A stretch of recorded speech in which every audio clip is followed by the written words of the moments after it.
Vamos al versículo para hoy, que es Lucas 12:15, aunque lo leímos el domingo pasado. Vamos a leerlo nuevamente. Lucas 12:15.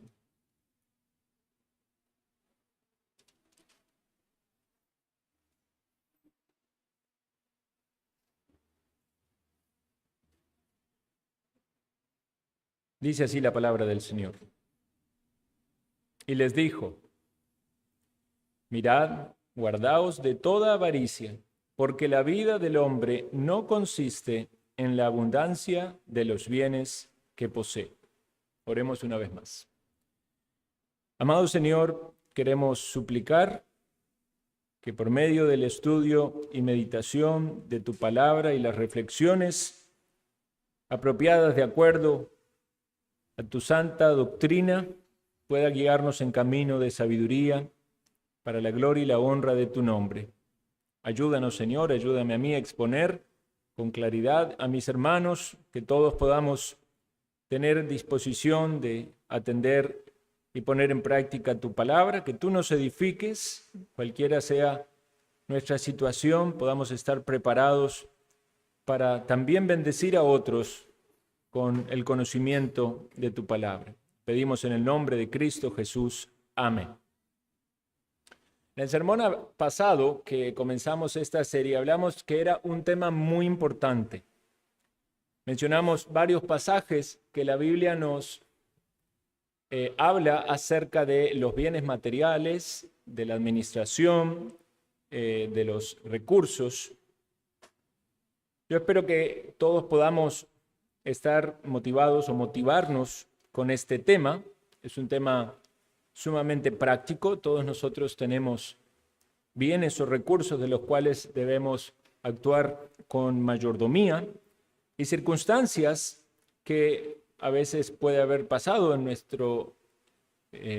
nuestra experiencia, quizás por falta de conocimiento, por malos manejos, por la propia debilidad de la carne en la que hemos fallado, quizás alguien luchando aún en el presente con algo de esto que mencionamos. Y una vez más entonces la palabra de Dios nos instruye, nos redarguye, nos corrige, nos recuerda aquellas cosas que quizás también alguien puede estar poniendo en práctica y para que se afirme en aquello que hace bien. Una de las frases que mencionamos en el momento era la siguiente: la forma en la que manejamos nuestro dinero es una demostración externa de una condición espiritual interna.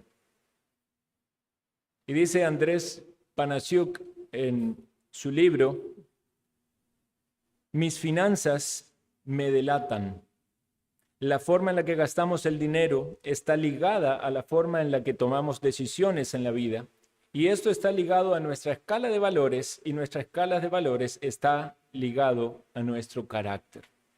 Yo creo que todos hemos tenido la lucha en algún momento con esa frase, ¿verdad?, de llegar a fin de mes. Distintas circunstancias, gastos excepcionales, malas decisiones. Y dice también este maestro: la diferencia entre llegar a fin de mes y no llegar no se encuentra en la cantidad de dinero que ganamos, sino en la cantidad de dinero que gastamos. Una frase bastante lógica y entendible, y pudiéramos pensar de que eventualmente en alguna situación alguien tuviera una dificultad así, aún esforzándose en un buen manejo. Sin embargo, cuando eso es frecuente, puede entonces mostrar la necesidad de rever el asunto y corregir algunas cosas que están desordenadas. El doctor Castro, también especialista en finanzas, da un test que yo mencioné y quiero leer nuevamente para que una vez más tengamos en claro cuál es nuestra condición. Son 10 puntos.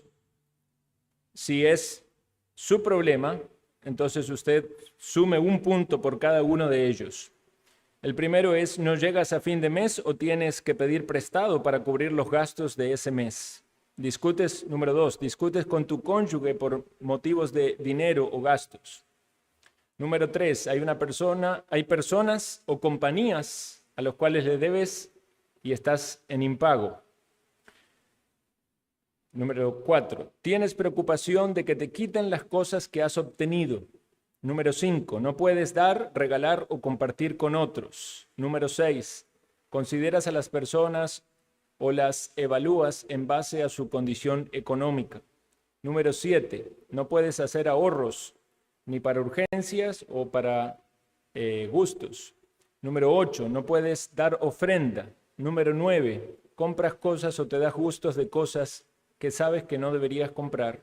Y número 10, te resistes a bajar tu nivel de vida.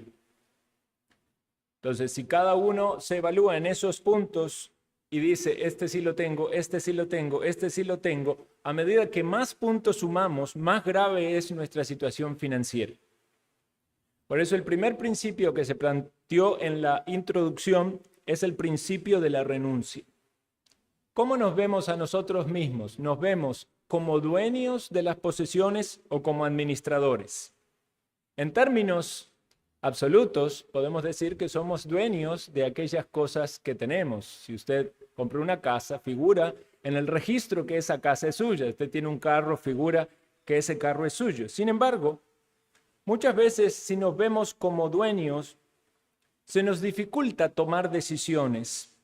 O tomamos decisiones demasiado tarde porque estamos apegados emocionalmente a esas cosas.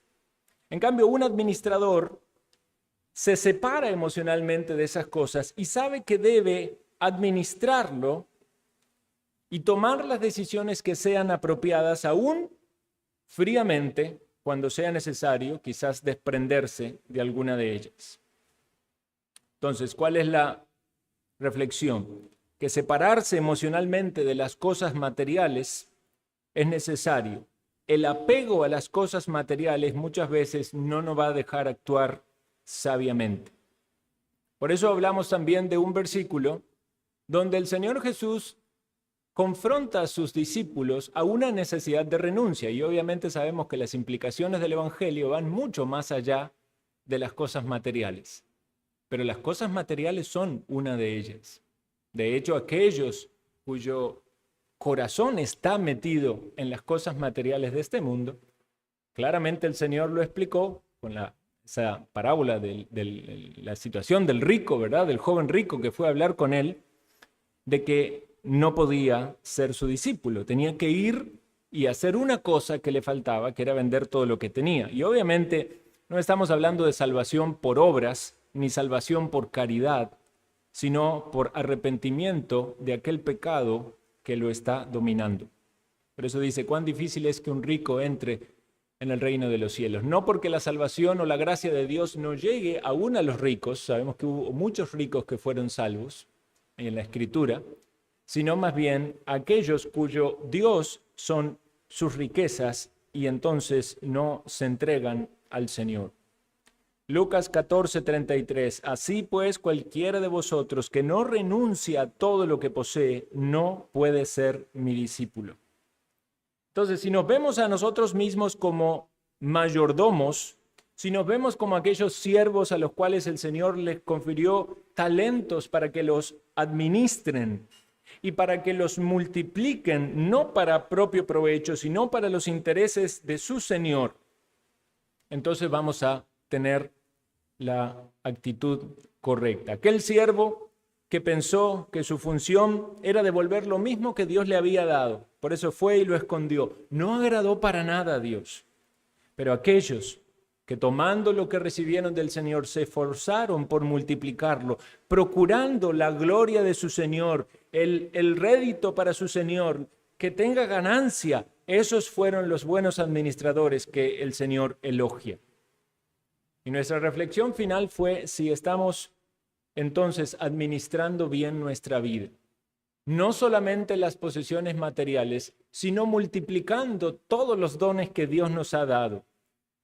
Si se trata de cuestiones materiales, como buenos administradores, procurando que esas cosas ordenadamente crezcan, pero también todas las dádivas de Dios, nuestros dones y capacidades y bendiciones espirituales, que sean multiplicadas para que la gloria de Dios se manifieste en nuestra vida. Entonces, ese fue el primer principio, el principio de la renuncia. Y continuando con este mismo bosquejo, vamos a considerar el segundo principio, que es el principio de la felicidad, o como lo mencioné en la introducción, tiene que ver esto con contentamiento. ¿Escucharon ustedes la frase que dice, el dinero no hace la felicidad, pero por lo menos ayuda? Allá en mi niñez se decía de otra manera, se decía, el dinero no hace la felicidad, la compra hecha. Bueno, obviamente con un tono un tanto jocoso, queriendo enfatizar que para muchas personas el dinero es la causa de la felicidad. Los creyentes sabemos que no. Sin embargo, podemos ser tentados o seducidos a pensar o a actuar de algún modo que reflejaría esa frase. Entonces, cada uno de nosotros debemos aprender a estar contentos y a disfrutar de la vida sin importar el lugar en el que estamos colocados en la escala social de nuestro país. Podemos decir que en la mayoría de las circunstancias de las iglesias se encuentran personas generalmente en una misma situación o escala social. A veces vemos personas que están muy carenciadas y puede ser que en alguna iglesia haya una persona que está en una condición muy privilegiada. Pero independientemente de esa variedad que también puede manifestarse en la iglesia del Señor, como lo vimos en la epístola de Santiago, que podía haber pobres en la congregación o podía haber ricos, nuestra manera de relacionarnos y actuar entre nosotros como hermanos no debería tener ninguna distinción por motivos económicos. Ahora debemos pensar entonces que con aquello que Dios nos ha dado, con los recursos y provisiones que Dios nos ha dado, nosotros tenemos que practicar el principio bíblico del contentamiento. Y contentamiento no es lo mismo que conformismo.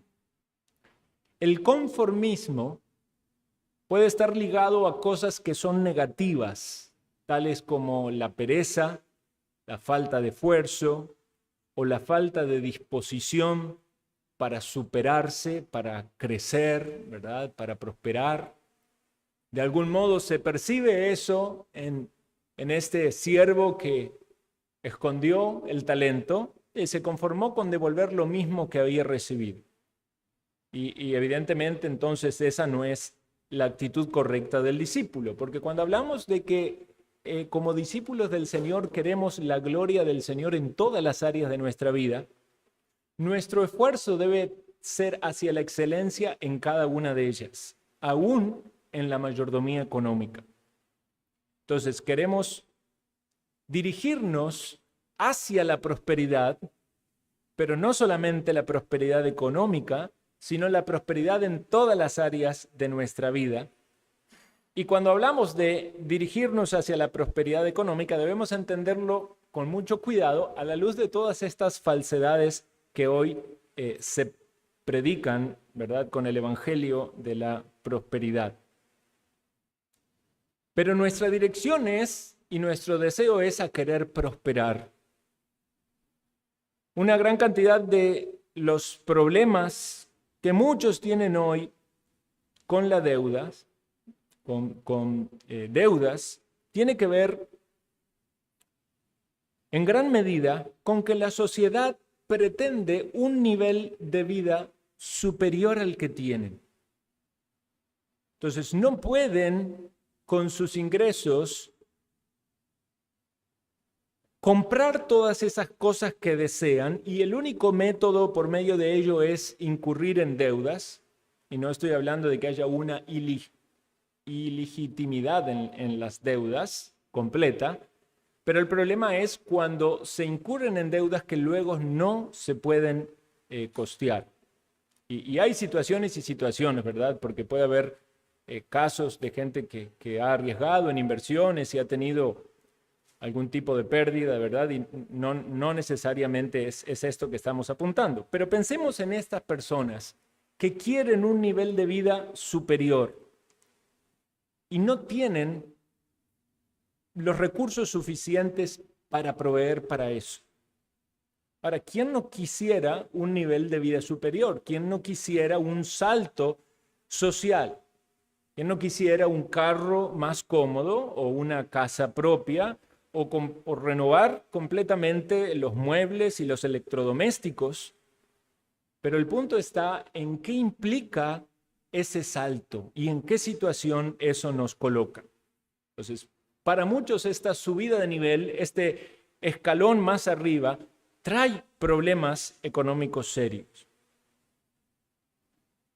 Por otro lado, se encuentran en una situación de estrechez donde, por ejemplo, no pueden proveer o prevenir situaciones adversas, algún gasto excepcional, alguna situación de salud con los niños, un ahorro para alguna emergencia.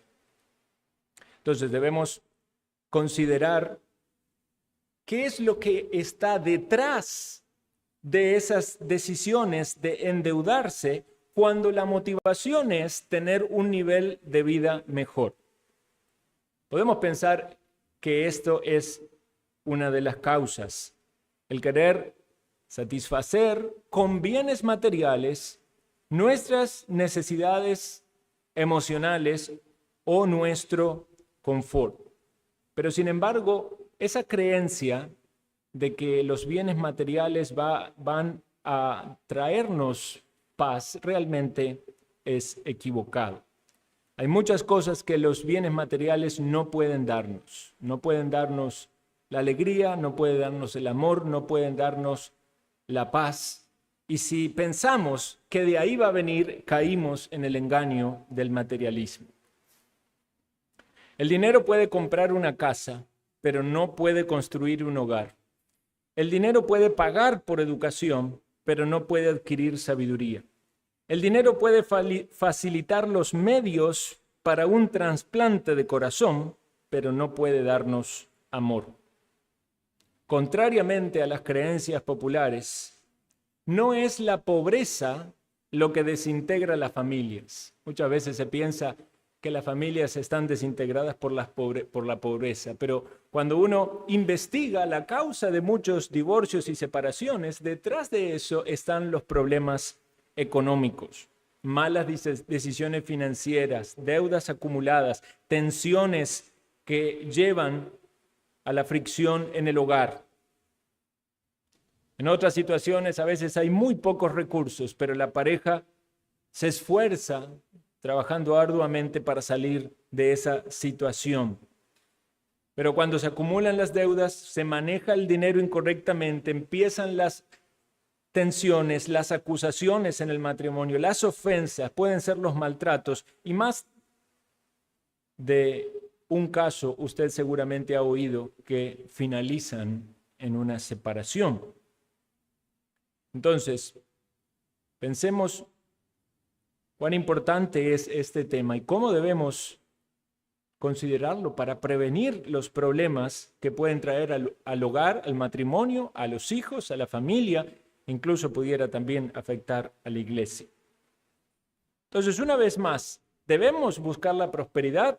Sí, una prosperidad integral, una prosperidad en cada área de la vida, no solo en la cuenta bancaria, no solo en los bienes materiales, sino una prosperidad que agrada a Dios, principalmente espiritual, que tiene que ver con la voluntad de Dios para nuestra vida, en nuestro crecimiento espiritual y en nuestro servicio y fruto para Él.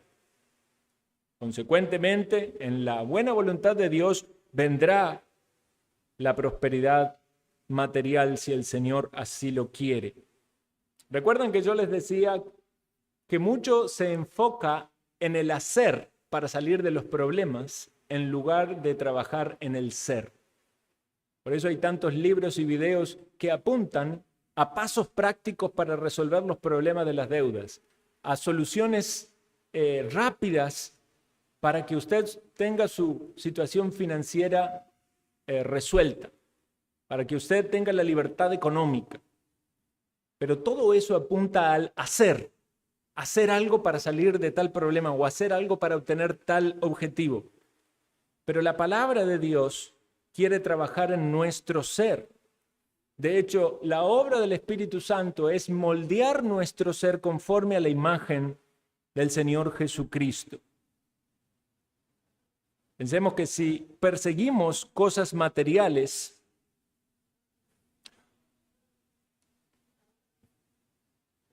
y pensamos que esas cosas materiales van a traernos soluciones, podemos caer en el engaño que este principio de la felicidad pretende dejarnos en claro.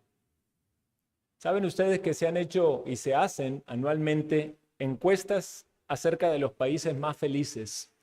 Y Costa Rica es uno de los que generalmente sale en el top 10 de los países felices.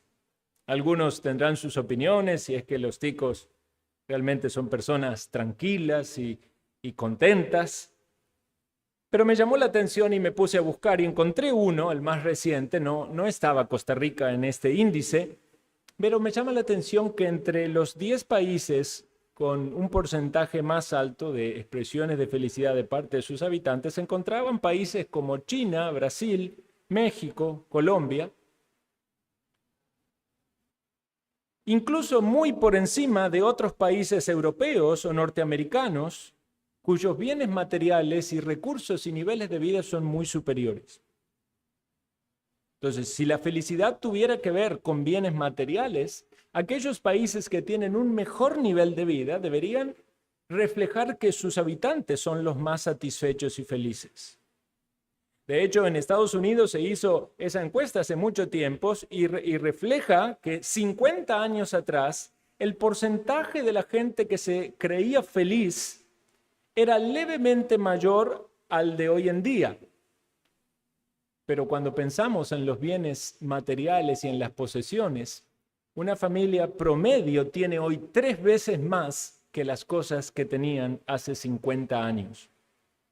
Vemos entonces cómo se triplican los bienes materiales, pero no se triplica la felicidad.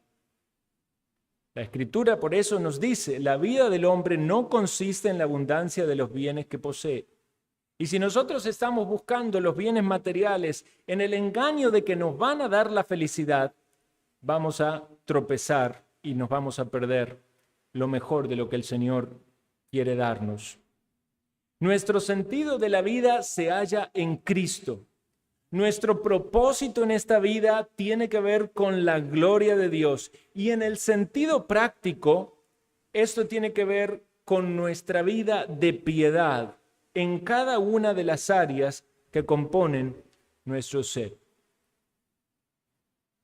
Encontrar nuestra función en este mundo, no solo el trabajo o la ocupación que hemos de hacer, sino nuestro rol de acuerdo a lo que Dios quiera hacer por medio de nosotros. Poner en práctica nuestros talentos y nuestros dones que Dios nos ha dado. Concentrarnos en las cosas trascendentes, tales como servir en nuestros hogares y familias, servir a nuestra sociedad, servir a nuestra iglesia. Amar a nuestro cónyuge, a nuestros hijos, a nuestros hermanos en la fe. Edificarnos y discipularnos con la verdad de Cristo. Dejar un legado de servicio para cuando partamos de esta vida, que puedan recordar que fue un hombre o una mujer que amó a su Dios, que amó a su familia, que amó a sus hermanos y les dejó un ejemplo para seguir. Por eso dice 1 Timoteo 6:6, pero gran ganancia es la piedad acompañada de contentamiento. Si queremos aplicar este principio de la felicidad, debemos entonces tener en cuenta el engaño de los bienes materiales y la necesidad de poner en práctica el contentamiento. Es una muestra de vida abundante. Vean cuántas veces se cita mal ese texto, donde dicen, que Jesucristo vino para tener una vida y una vida en abundancia, y la gente lo piensa muchas veces como abundancia material. Una muestra de esa vida de abundancia es tener tiempo con la familia. ¿Cuántos padres no tienen tiempo, ni siquiera un momento para estar con sus hijos? Porque allí están los hijos en la escuela y después en las actividades, y el padre metido en su trabajo, o la madre en sus trabajos, y los hijos se crían quizás con alguien que los cuida. Es disponer de un momento para orar con ellos antes de dormir o leerles la palabra. Es hacer un devocional familiar después de la comida. Eso es abundancia, hermanos. Una vida de abundancia es tener un alimento para compartir con el necesitado, para traerlo a la canasta de víveres, pensando en la bendición para una familia. Es quizás ayudar a algún hermano en alguna tarea y estar dedicando el esfuerzo o el tiempo para la bendición de otro. Es separar un momento de oración para orar por aquel hermano que compartió una petición el día miércoles y está pasando por una necesidad. Eso es una vida de abundancia y no tiene que ver tanto con bienes materiales, sino con la piedad. Una vida de abundancia es compartir con el vecino o con el compañero de trabajo el evangelio. Es invitar al familiar o al conocido a la iglesia. Es darle un tratado al que cruza en la calle y que quizás no lo volverá a ver, pero lo anima a buscar a Dios. Eso es una vida de abundancia que llena el corazón. Esa abundancia tiene que ver con piedad, y es ahí donde la gloria del Señor se manifiesta formando nuestro carácter por la obra del Espíritu Santo, para que nuestro deseo sea darnos en lugar de obtener. Como el Señor Jesús lo enseñó, mejor es dar que recibir. Por eso dice Hebreos 13, 5 y 6, sean vuestras costumbres sin avaricia, contentos con lo que tenéis ahora. Ahí está el contentamiento. Porque Él dijo, no te desampararé ni te dejaré, de manera que podemos decir confiadamente, el Señor es mi ayudador, no temeré.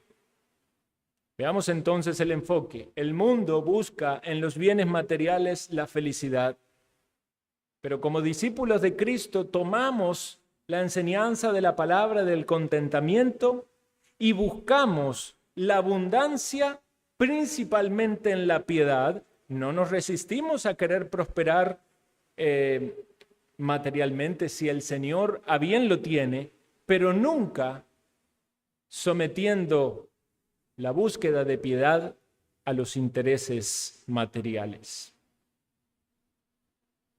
¿Se dio cuenta usted cómo el mundo nos mete su materialismo por todos lados? Uno se da cuenta en los medios, en la prensa, en los canales, las propagandas que aparecen en los canales de televisión o en las redes sociales, que nos quieren convencer de que necesitamos ese producto para ser felices. Incluso los actores, que precisamente eso deben hacer, actúan ser felices con ese producto o con ese servicio. Y uno cree eso, y si no tiene una convicción escritural, va a andar desvivido por suplirse a sí mismo con ese producto o ese servicio para su propia felicidad. Con qué facilidad, ¿verdad? Esas cosas tocan nuestros ojos, rebotan a nuestra mente y nuestro corazón. Y podemos entonces caer en la insatisfacción de que no lo tenemos y en el planeamiento o en el esfuerzo para conseguirlo, aún muchas veces cuando eso no implica una decisión prudente o sabia. Como si las artillerías de este mundo estuvieran directamente apuntadas a minar nuestro corazón y detonar allí la bomba que destruya el contentamiento. Es decir, si no lo tienes, no estás feliz.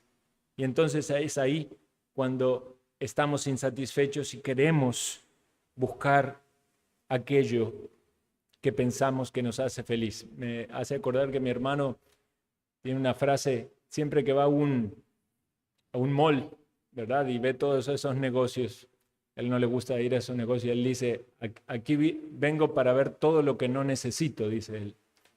Como abriendo un paraguas para protegerse, ¿verdad?, del engaño de las publicidades. Ahora, refiriéndonos puntualmente a los bienes materiales, el apóstol Pablo nos enseña la vida práctica del contentamiento de la siguiente manera. Filipenses 4:2, sé vivir humildemente y sé tener abundancia. En todo y por todo estoy enseñado, así para estar saciado como para tener hambre, así para tener abundancia como para padecer necesidad. Debemos advertir que estas veces que el apóstol Pablo tenía hambre o padecía necesidad no era producto de la negligencia.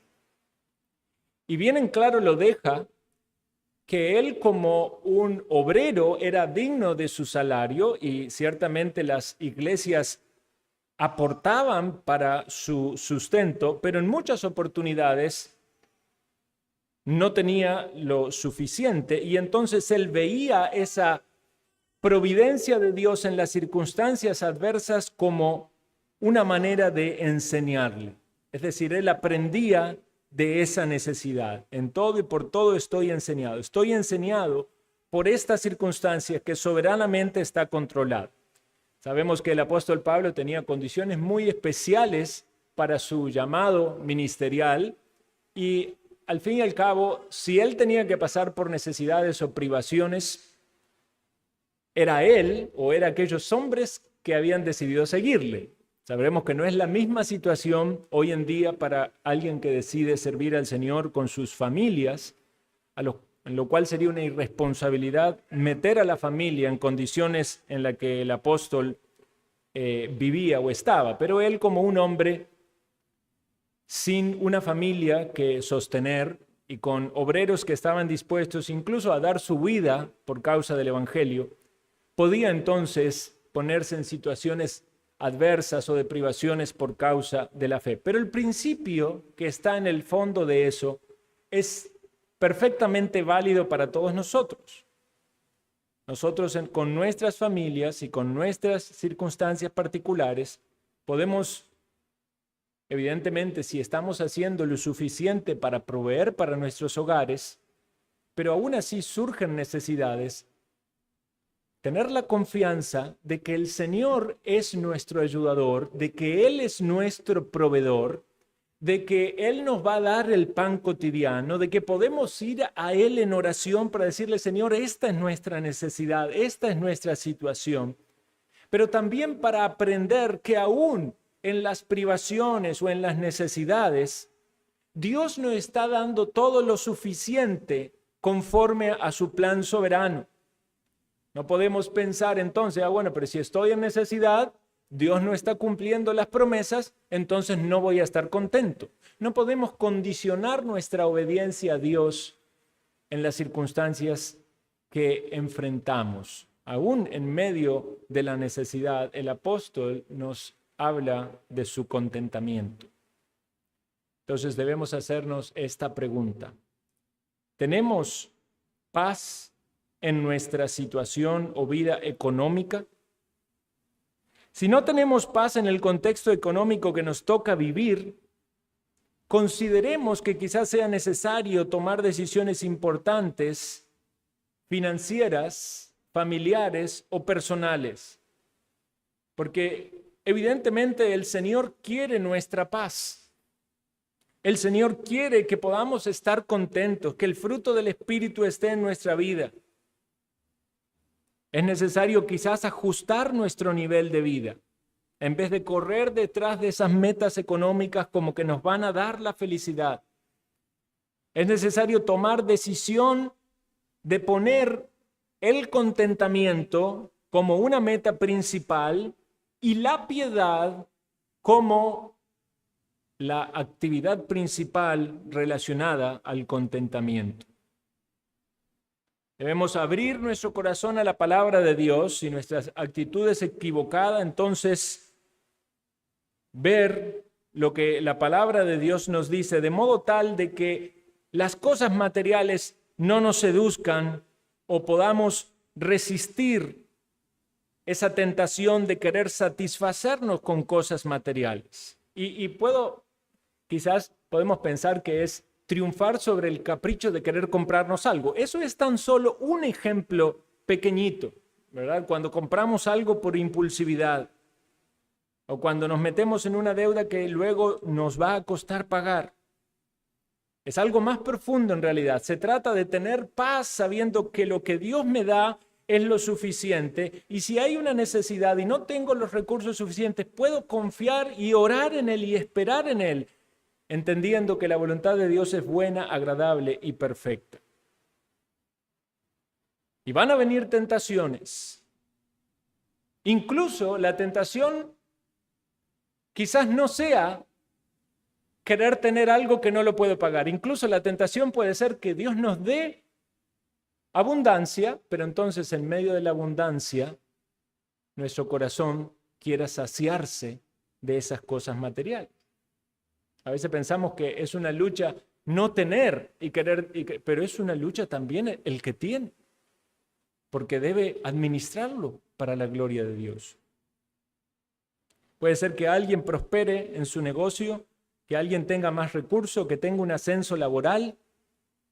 ¿De qué manera su corazón va a ser tentado a meterse en la corriente materialista de este mundo? Como decíamos en el sermón pasado, aquella familia que ganaba $5 cada uno al día tenía luchas económicas, pero del otro lado de la frontera los que ganaban 10,000 también tenían problemas económicos. Dice Jeremiah Burroughs en su libro La joya rara del contentamiento cristiano, dice lo siguiente: Dios es la única fuente de la felicidad verdadera. Dios no necesita nada ni a nadie para hacerle feliz. Aún antes de que el mundo fuese, las tres personas de la Trinidad estaban en completa felicidad. Dios hace que los creyentes sean felices tal como Él lo está. Esto es necesario porque los creyentes no son suficientemente fuertes y buenos para hacerse felices a sí mismos. Dios le da todo lo que necesitan. Como Juan escribió, de su plenitud recibimos todos, y gracia sobre gracia. Entonces los creyentes pueden estar siempre felices porque aun cuando tengan muy poco de lo que este mundo les ofrece, tienen las bendiciones espirituales de parte de Dios. En Cristo tienen todas las cosas que necesitan.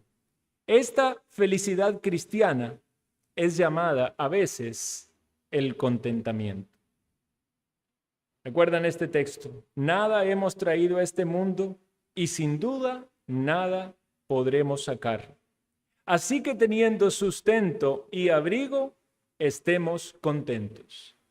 Y como Jesús sabe cuán débiles somos en recordar su palabra, nos da ilustraciones para que nuestra mente recuerde. Vean los pájaros, ninguno de ellos cae a tierra, porque vuestro Padre los alimenta. Vean los lirios, ninguno se viste tan bien, no trabajan ni hilan, Dios los viste.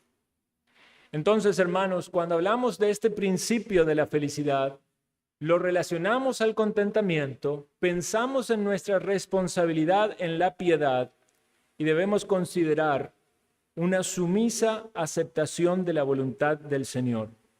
Esta parece haber sido la actitud de José y María cuando llegaron a Belén y no tuvieron posada en el mesón para el nacimiento del Rey de Reyes, del Señor de Señores.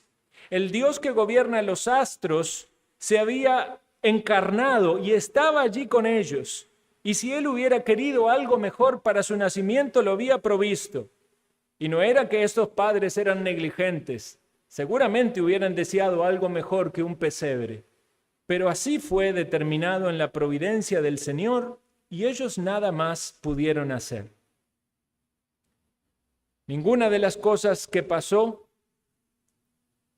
fue aparte de la voluntad determinada de Dios. Vemos cómo una situación de necesidad fue determinada por Dios, y aun cuando padres con piedad y buena voluntad quisieron, no pudieron suplir algo mejor.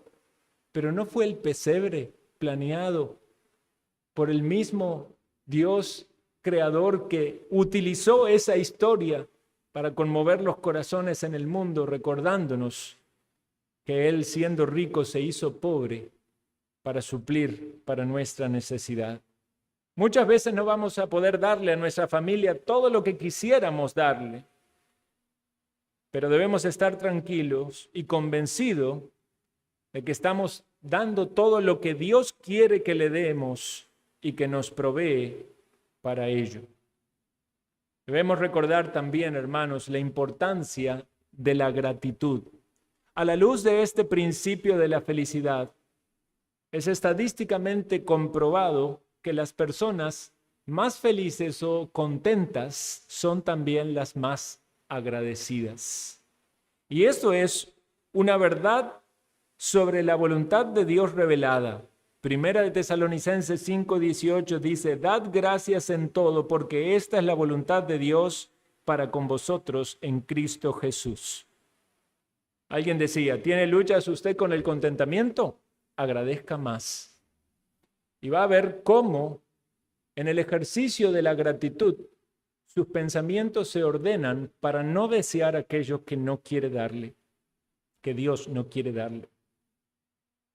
Lo mismo se nos refleja en Hebreos 12:28, que dice: así que recibiendo nosotros un reino inconmovible, tengamos gratitud, y mediante ella sirvamos a Dios, agradándole con temor y reverencia.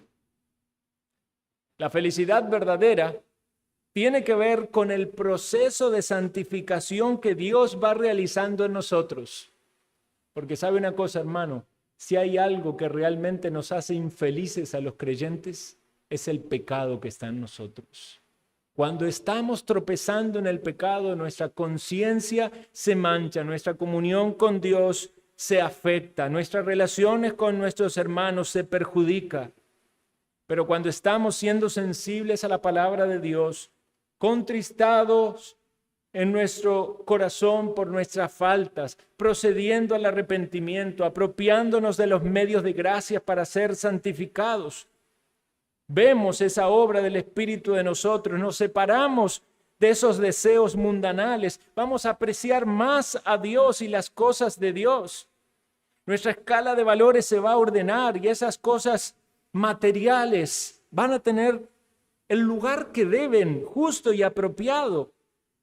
Si vienen de Dios, van a ser motivo de gratitud y de alabanza. Y si Dios no quiere concederlas con contentamiento y en dependencia, esperaremos.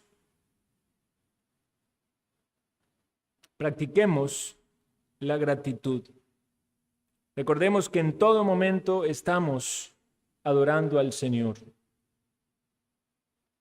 Recordemos las palabras de Job, hermanos. El que tenía esa situación tan privilegiada, tantas bendiciones familiares, emocionales y materiales, de un momento a otro perdió todo. Y él recordó que era Dios el que da y es Dios el que quita, pero en eso Dios es justo. El enemigo, Satanás, quiere demostrarnos que cuando las cosas materiales de nuestro alrededor se vayan, entonces vamos a ser infieles a Dios porque Dios nos quitó las cosas que queríamos. Pero por la gracia de Dios y la misericordia de Dios en nuestra vida, aun cuando las cosas materiales no estén, si es la voluntad de Dios que no estén, entonces que sea el Señor glorificado con corazones que aceptan su voluntad y le dan a Él la gloria y la honra. ¿Cuál es el principio que hemos reflexionado, queridos hermanos, en esta tarde? Principio bíblico de la felicidad que tiene que ver con el contentamiento. Y está ligado a una vida de piedad, a un esfuerzo por honrar al Señor, recordando el gran amor que el Señor ha tenido por nosotros y siendo agradecidos. Oremos.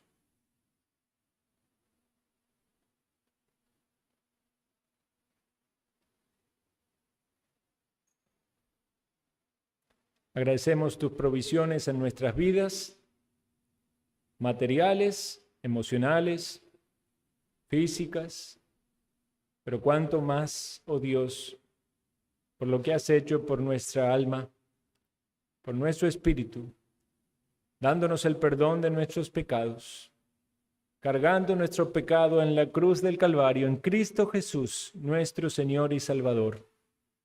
Oh Señor, somos débiles y nuestro corazón fácilmente se va tras los engaños de este mundo. Ayúdanos, Señor, a tener el entendimiento correcto. Ayúdanos a buscar ese contentamiento como un fruto espiritual en nuestras vidas, a trabajar en la piedad y a gozarnos de una prosperidad integral en nuestra vida, para la gloria y la honra de tu nombre. Que cuando partamos, oh Dios, pueda haber un legado de que hicimos para servirte, Señor, nuestros mejores esfuerzos para vivir nuestras vidas familiares, nuestro servicio en la iglesia, nuestros esfuerzos en nuestras responsabilidades seculares, a modo tal de honrarte. Te lo pedimos en el nombre de Cristo Jesús. Amén.